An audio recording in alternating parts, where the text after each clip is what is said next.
All right, so we talked about argument reconstruction, different aspects of it, and how you could use it in different examples, some of which are very similar to examples that you could get in the exam. So the one about studying hard for the exam, that could be an actual example of an exam question. And there's some stuff about argument assessment that I want to talk to you about, right? So we've made that reconstruction, and then we still have to go to the steps that we covered at length last week, right? So you have to do the logical assessment and then the factual assessment. Is there a connection between the premises and the conclusion? And are the premises actually true? And there's some stuff that we need to talk about, some stuff we already covered, right? So this is mentioned in the book in the 6th chapter. So there's just 10 pages that you need to read from the 6th chapter to be sure. But check up on that, and they offer different tips for assessing an argument, right? So one of them is just assume whether the conclusion is true, and could it then still be the case that all the premises are true, for example? And I've derived this example from something I already talk about in the homework challenge example. So please check that out if you want to see how you could assess this. One useful, well, I think it's the previous tip and this tip, it has some uses, but their uses is limited. That's why I just shortly describe it and expect you to read up on it in the book as well. But I think it's somewhat self-explanatory. So if you have an argument that in its reconstruction involves a lot of conditional statements and that results in a conclusion that is conditional as well, right? So if this happens, then that happens, and that builds on an interim conclusion that's also conditional. If P1 happens, then something else would happen. What is useful is to try out a different reconstruction. So what you're doing is that you're making a different reconstruction and you split up that conclusion. If the sale of Tamagotchis is not subsidized, then the Japanese toy industry will collapse. And you're claiming one just to try it out. So you say that, well, the sale of Tamagotchis is not subsidized. And you put that in as the fourth premise. Does that mean that the conclusion that the Japanese toy industry will collapse will necessarily follow? It's just a basic trick that they try to propose. So if you have a conditional statement as a conclusion, break it up and use the if part and put it behind a separate premise in your reconstruction, and then check whether from all those premises, including that first part of the conditional, the conclusion, the second part of the conditional, the then part of the conclusion should necessarily follow as a conclusion. That's a bit abstract. You don't need to know this by heart. I'm not going to check you whether explain to me what conditional proof means. Well, you're not required to know it. It's one trick that you could use, breaking up that if-then statement and putting the if part as one separate proposition in your reconstruction, and then checking whether the conclusion, which then is the remaining then part, still follows from all those premises. All right. What we do need to talk about, and what I do expect you to be familiar with, is using counterexamples. So I might really ask you in an exam question and it's part of the weekly assignment as well for this week, and saying, well, here's a reconstruction of an argument, and what would be a good counterexample to this argument. And what you then need to look out for, or if you need to think of a counterexample yourself, is that you offer something that has the same structure as the argument as reconstructed. That's basically the thing. So counterargument is something that has the same structure as the original argument, only you use different terms to show that the argument is either not valid or unsound. So if I would tell you that marijuana is a gateway drug to using methamphetamine, because this would be my argument, almost all meth addicts used to smoke weed. If most X used to be Y, then most Y will become X, which is similar to the stuff we talked about earlier. Most weed smokers would become meth addicts. Can somebody think of a counterexample?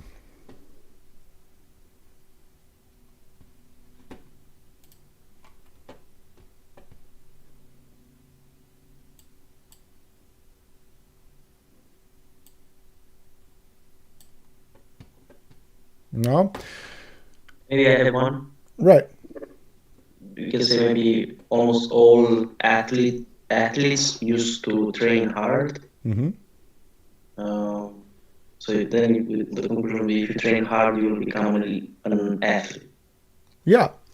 And you make that's good, because you stick to the original argument and you've used that original structure, so that's allowed as a proper counterexample. But I do think that the example that you use could even make it more clear that that's not a more extreme. Right. So you could say that all athletes used to or all gold medalists, for example. Sorry? So it's already I interrupted you. You could say all gold medalists used to train hard, so everyone who trains hard will become a gold medalist. Yes. Wouldn't necessarily hold. So we don't have a lot of time, but there's an example here, and it is nice. This is an example of somebody offering a counter example in the wild, if you will. I'm just going to share that with you. So here it is. This is a discussion between Steve Cohen and Robert Mueller when he was still the director of the FBI. Is there some time we're going to see that we ought to prioritize meth, crack, cocaine, and heroin and deal with the drugs that the American culture is really being affected by and lives are being lost? The only thing I would say is that you talk to parents who have lost their children to drugs. Right. They will inevitably Sorry, again. Say that they started off. Sometime we're going to see that we ought to prioritize meth, crack, cocaine, and heroin and deal with the drugs that the American culture is really being affected by and lives are being lost. The only thing I would say is that you talk to parents who have lost their children to drugs. Right. They will inevitably say that they started off with marijuana. They probably started off with milk and then went to beer. And then they went to bourbon, and then they might have gone to marijuana. The gateway theory doesn't work. Maybe. It's a reality.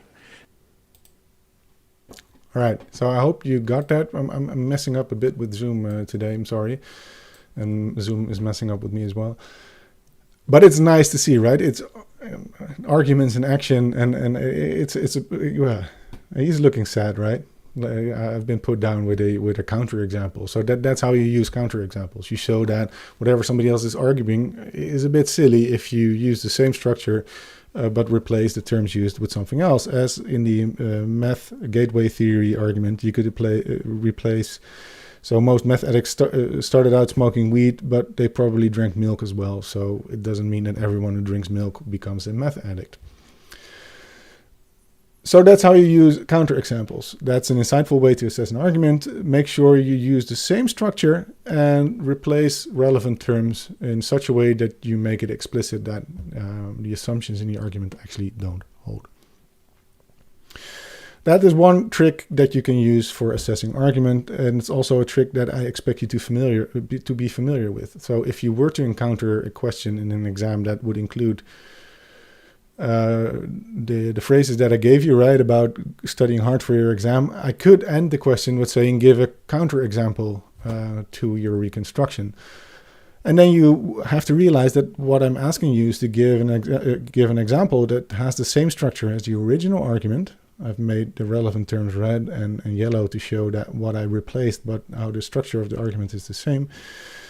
And showing that doesn't hold, right? So saying that, I already mentioned this, so most students who pass the first exam have brushed their teeth first. That doesn't mean that brushing your teeth will mean that you will pass the exam, right? That's an example of a proper counter argument. All right. Another thing that you could use when assessing, there's two things in the remainder, in the final 15 minutes, that I want to talk about. One is using Venn diagrams, which isn't required. So I do expect you how you can show that you know what a counterexample is. I don't expect you to necessarily to know how to use Venn diagrams, but it could be useful in some cases. And I'm going to finally mention the frequency tree that I mentioned in a previous lecture and apply it to the intelligent design argument, and then we're done. Right? So two final tricks for assessing arguments. First of which is the Venn diagrams, which I applied to an example that we talked about previously, right? This is an excerpt from a scientific publication, which some of you will read in the course of the next block. And it includes an argument about physical warmth and psychological warmth being similar or at least related in a certain way. Because they both result in activation of a certain brain area, the insula, as it's mentioned here. So one way for checking whether the argument, if we were to reconstruct it as such, if physical warmth is taking place, then activity in insula. If psychological warmth is taking place, then activity in the insula. That means that if physical warmth is taking place, then psychological warmth is necessarily taking place. is that argument valid or not? So perhaps you're able to gauge this and think directly, no, that's not valid, and I can directly see it. But one way to check it, feel-safe way to check it, is by using Venn diagrams. And what you do with using Venn diagrams is represent all those categories that are mentioned here. So psychological warmth, the insula, and physical warmth as circles that are partly overlapping in this way. And what you then do is apply the first premise. So you're saying if something is in the circle of psychological warmth, so somewhere in this circle, then it must be in the insula as well, right? So we apply that first stuff. So that means that all parts of the psychological warmth circle that are outside of the insula circle can be excluded. So that's what we do here. So we know that all psychological warmth, if it's taking place, is taking place here in the insula. Then we apply the second premise. So if there's some physiological warmth taking place somewhere, it's also in the insula. So all physiological place that's outside of it, we can scratch from the Venn diagram. What we can then do is check whether the resulting conclusion would necessarily hold given the situation that we sketched here. So what it says is, if something is psychological warmth, it will also mean that it's physical warmth. And that doesn't necessarily hold, because we have psychological warmth. Indeed, some area of that overlaps with physiological warmth in this small wedge here. But some part of it is outside of the circle of physiological warmth. So it's the situation in which psychological warmth is unrelated to physiological warmth is still not excluded because of the first two premises. And these steps you can take with whatever stuff you might encounter. So there's one question in the weekly assignment for which using Venn diagrams might be useful as well in a similar way. It's about SIL 2015, SIL 15 or something. You'll recognize it when you encounter it in the weekly assignment. And you can reason about or assess that argument any way you like, whatever works for you. But Venn diagrams might work with these type of examples. So you could apply it or test it out with that question in the weekly assignment as well. All right, so basically repeating here, you start out with 3 overlapping circles representing all the 3 categories which are supposedly related according to the argument.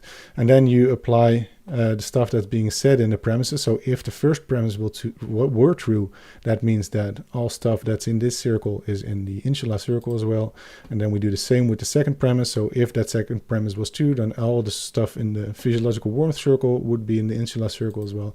And then we check whether the remaining situation that arises because we're assuming the premises to be true necessarily means that the conclusion is true as well, which isn't the case. So this argument isn't valid. And we've come to that assessment using Venn diagrams. All right. So finally, we can talk about a frequency tree. And I want to apply that to 2 examples. So we talked about using frequency trees last week. There was an assignment in the weekly assignment. There was a question in which you had to calculate conditional probabilities, right? So we talked about that. And I want to do that again, but using the frequency tree and stressing what that means for the assessment of an argument. So perhaps you've watched Dr. Phil in the past. You can watch it on YouTube, look it up. And there's a lot of examples in which Dr. Phil uses a lie detection test to check whether people on his show were actually lying. And he's drunk. So what he usually does is that he takes that envelope and he says, well, let's find out if you were lying. And then he takes out the test results and he says, well, the test was positive, so you were lying. So basically what he's saying is that you have a certain response to this test, so you must be lying, right? So you're showing an elevated response using this technique in a lie detection test, therefore you must be lying. And what we can assess is whether this conclusion is valid or forceful and or sound.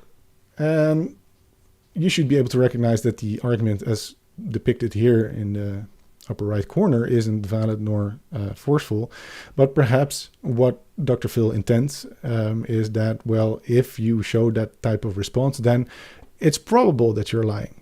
So it's more probable than not that you're lying. And indeed, if that what is intended, so given P2, then this becomes a forceful argument, right? So we've already done the logical assessment, right? We know that if P1 and P2 hold, then C is probably true. But then we can still, using the frequency tree and all our knowledge about conditional probabilities, check whether P2 is in fact true. does it indeed mean that you're probably lying given that you show positive test result? So that's something we can check, and for that we need to calculate a specific conditional probability, right? To know whether it's likely that somebody is lying given that he has a positive test result, then we need to know what the probability of lying is given that somebody tests positive, and we know that we can calculate it by filling in the formula with all those different probabilities. In this case, the probabilities are actually provided, most of them. So but before we calculate them, I want to make explicit what we're actually doing with that calculation of conditional probabilities. So we restructured the argument as follows, right? So we said that positive test result, if positive test result, then probably lying. So this man is lying. And we've determined that that would be a forceful argument, right? Because this, I made it explicit in red here, is literally the definition of a forceful argument. So if the premises, if they were true, mean that the conclusion is more likely to be true than not, then we call that argument forceful. But we still need to check whether that second premise is actually true or not. And for that, we can check whether that conditional probability is indeed true in this example. So we need to calculate that specific conditional probability, which we can doing that formula, using that formula.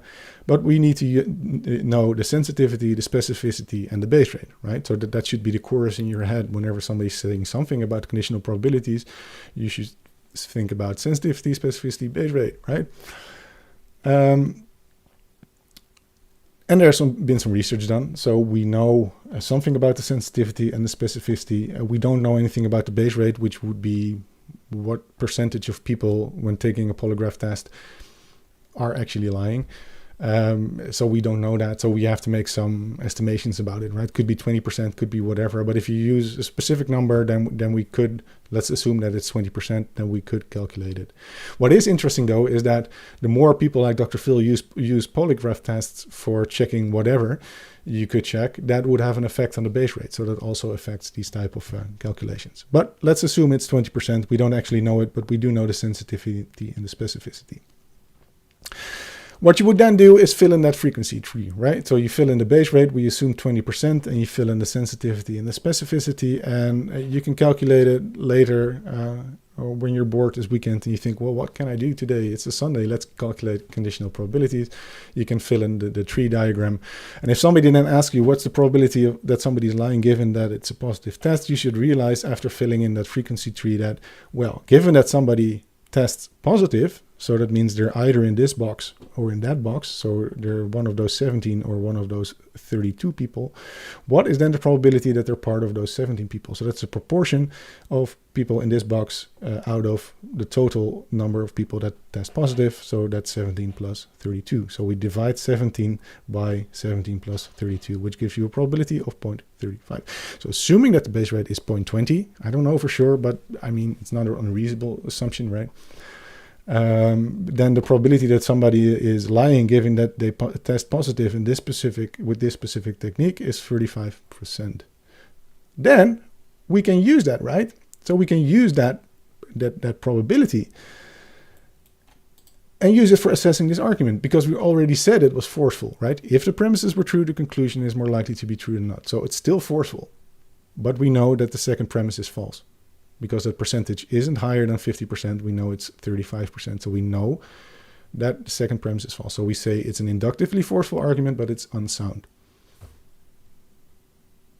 All right, so I've used the frequency tree again. You can make the calculations yourself if you'd like.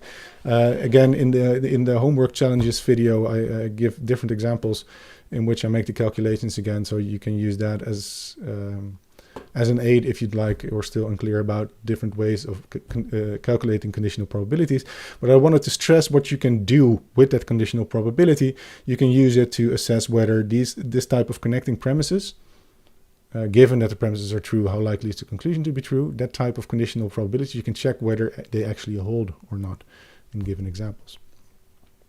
But there's another upside of being able to reason with conditional probabilities. It's not most examples of arguments that you encounter don't involve precise probabilities, don't involve specific mentions of the sensitivity and the specificity as I did in this example. But you could still use this frequency tree in reasoning about examples, only use it more intuitively. But it should be a great help in becoming a critical thinker because it reminds you of certain stuff. Let's use that finally in returning to that example I mentioned, right? So I gave you this silly example of the BF, the Babel fish, and I said that this is actually similar to how a lot of people reason about creationism. They argue that intelligent design must be true because if evolution were true, then some stuff would be highly unlikely to happen, but that stuff has happened, so evolution is probably false. So God must exist, or we were designed by aliens who dropped some bacteria and then life existed, right? Intelligent design. And what you can do, well, we have actually two tools that we learned, right? So we can think of a counterexample for assessing this argument as depicted here. So if somebody wants to argue with you about, discuss or debate intelligent design with you, you could think about our counterexamples to show that person why this form of reasoning is a bit weird, right? It's probably unsound to say that evolution is false because something that's highly improbable to happen, if it were true, has actually happened. One counterexample would be using a deck of cards, right? So if this is a random draw from a complete deck of cards, I'm unlikely to draw the ace of spades, right? That's usually what we consider to be true given a usual regular deck of cards. The chance that the probability that you draw one specific card is always fairly low. But hey, I drew that ace of spades. So this is not a random draw from a complete deck of cards.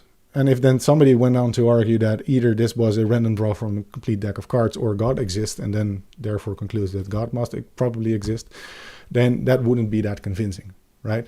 So I looked at two elements. I've actually made a counterexample on two parts. So saying that either intelligent design is true or evolution is true is a weird way of reasoning. We'll return to that on Tuesday.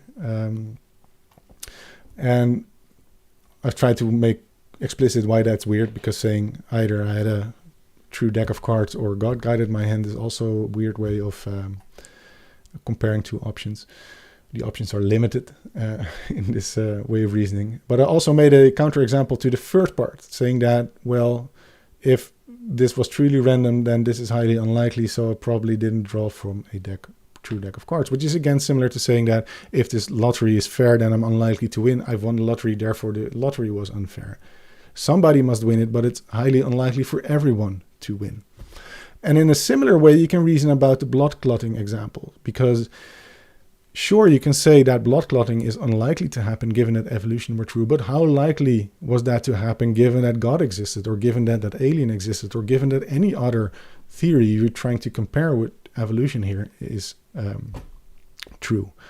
Perhaps that blood clotting mechanism, or the fact that the planet Earth is viable for human life, that's another variation on this argument that you might encounter, is unlikely under any other assumption. It's just highly unlikely stuff, but it happened, right? And it's highly unlikely to happen under any other assumption as well.